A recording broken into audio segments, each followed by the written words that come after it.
In 2001, Apple introduced the iPod, 1,000 songs in your pocket. It was a revolution, a bold leap into the future of music. Suddenly, the way we listened to our favorite tracks was transformed forever. Suddenly, your entire music collection was portable, simple, and beautiful. You could take your soundtrack anywhere, on a walk, a commute, or just relaxing at home. Apple didn't invent the MP3 player, but they made it intuitive and personal. Other devices felt clunky and complicated, but the iPod was effortless.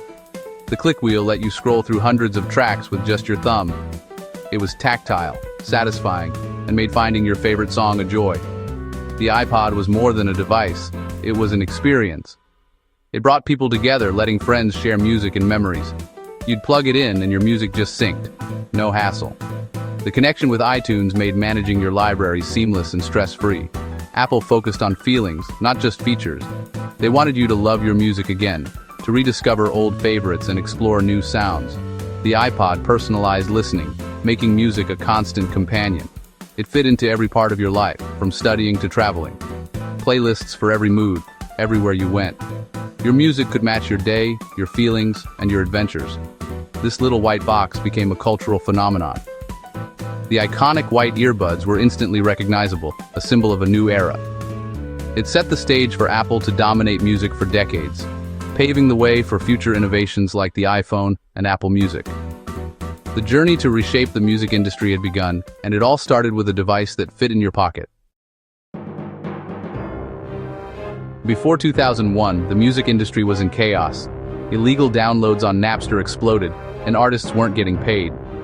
The industry fought back with lawsuits, alienating fans. Buying music meant expensive CDs and clunky players. Making mixes was slow, and portable CD players skipped constantly.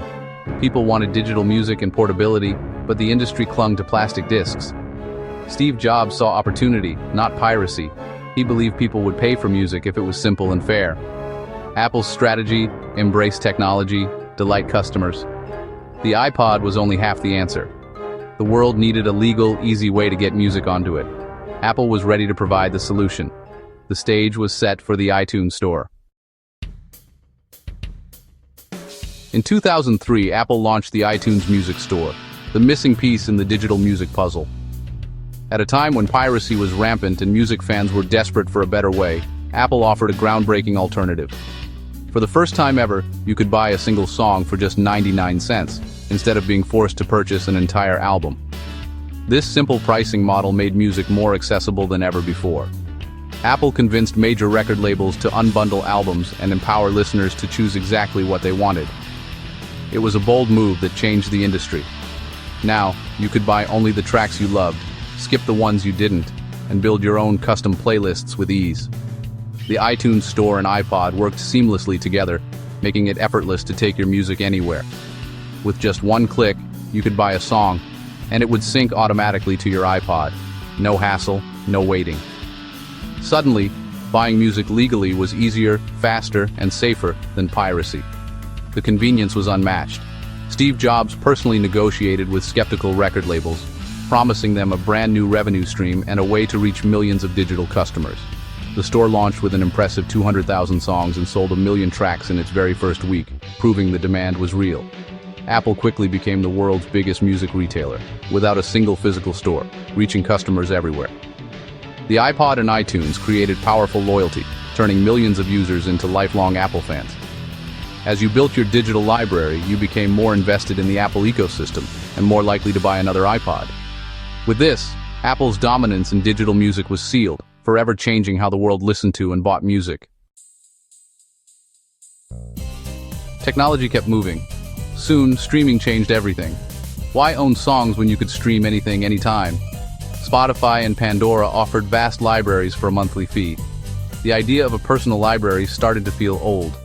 Apple was slow to adapt, and iTunes sales declined. In 2015, Apple launched Apple Music, a direct Spotify competitor. Millions of songs, one subscription, built into every iPhone. Apple Music focused on human curation, not just algorithms.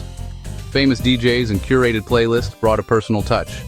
Apple blended streaming's vastness with classic radio's feel. The journey from iPod to Apple Music was complete. Apple reinvented itself for the streaming era. Today, the iPod is history, but its legacy is everywhere. It's more than just a nostalgic gadget. It's a symbol of how technology can transform the way we live, listen, and connect. Apple discontinued the last iPod in 2022, but its DNA lives on in the iPhone and every Apple device that followed. The seamless music experience we now take for granted started with that iconic click wheel. The iPod taught Apple to master hardware, software, and services, blending them into a single intuitive experience. This approach set the stage for Apple's future innovations. Now we expect our devices to be simple, elegant, and connected. The iPod set a new standard for what personal technology could be, influencing everything from phones to tablets. The digital ecosystem, perfected with iPod and iTunes, is central to Apple's world. It's what keeps our music, photos, and memories in sync, no matter what device we use. The iPod wasn't just a music player, it was a blueprint for personal tech. It showed us how technology could fit into our pockets and our lives, making music truly portable. It put listeners in control, making everyone their own DJ. For the first time, your music library was truly yours to explore, shuffle, and share.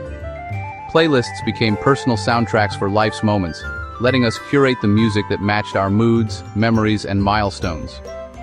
The iPod shifted power from industry to individual, paving the way for streaming and the freedom to listen to anything, anytime, anywhere. 1,000 songs in a pocket started a chain reaction still shaping music today. That promise of endless choice and convenience changed how we discover and enjoy music forever. The iPod story proves one great idea can change the world, inspiring generations of creators and dreamers to think differently. Subscribe for more stories that break down the tech shaping our lives, and discover how yesterday's innovations continue to echo into our future.